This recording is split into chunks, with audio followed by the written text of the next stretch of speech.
Welcome to Kurban English. আজকে আমি যারা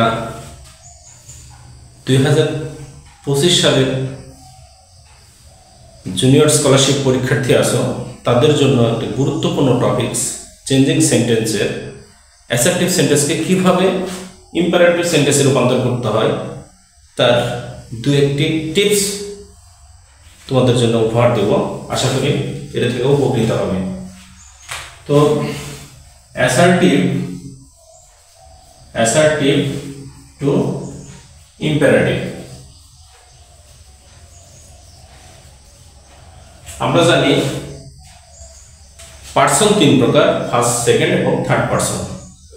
সেকেন্ড পার্সন বলতে আমরা ইউকে বুঝি। এই সেকেন্ড পার্সন দ্বারা যদি কোনো সেন্টেন্স শুরু থাকে তাহলে এই সেকেন্ড পার্সন বাদ দিয়ে মেইন ভার্ব দ্বারা শুরু করলেই সেটা ইম্পারেটিভ সেন্টেন্সে রূপান্তরিত হয়।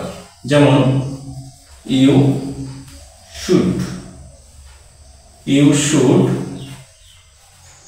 ওবে ইয়োর প্যারেন্টস।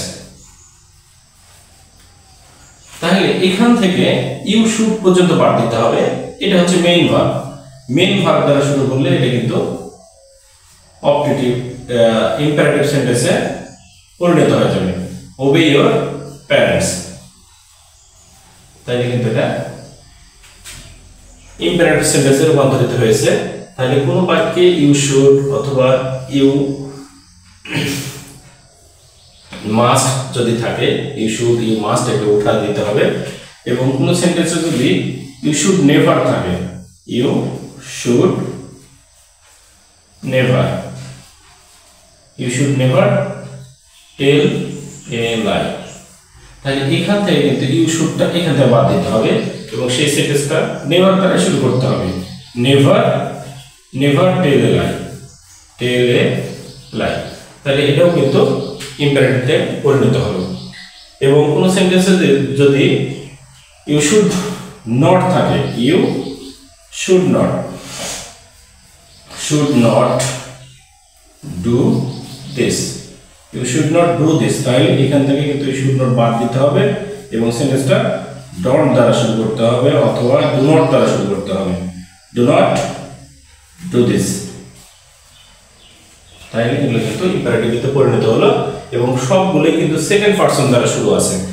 কিন্তু কোনো সেন্টেন্স যদি ফার্স্ট পারসন দ্বারা শুরু থাকে বা থার্ড পারসন দ্বারা শুরু থাকে তাহলে কি নিয়ম? কোনো সেন্টেন্স ফার্স্ট পারসন মানে আই ফার্স্ট পারসন অথবা উই হচ্ছে ফার্স্ট পারসন। এই আই বা উই দ্বারা শুরু থাকলে, যেমন আই প্লে ক্রিকেট, এই ধরনের সেন্টেন্সের ক্ষেত্রে গঠন হচ্ছে যে লেট বলবে। প্রথমে লেট বসার পরে যে সাবজেক্ট থাকবে সেটা দিয়ে অবজেক্টিভ ফর্ম, তারপর মেইন ভার্ব কি আছে প্লে থেকে বাকি অংশ,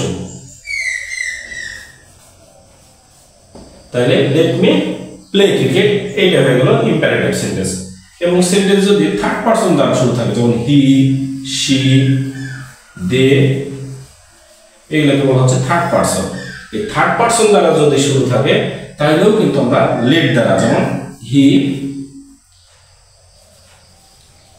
reads a book,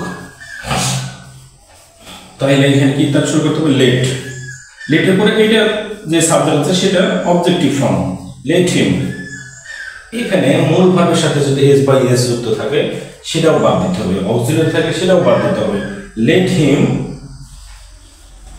read a book.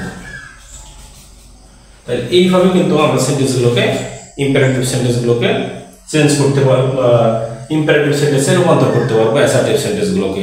So প্রিয় শিক্ষার্থী, তোমরা ভালো থাকবে এবং সামনে যে পরীক্ষা, স্কলারশিপ পরীক্ষা, সেটার জন্য সুন্দরভাবে প্রিপারেশন নেবে। ধন্যবাদ সকলকে।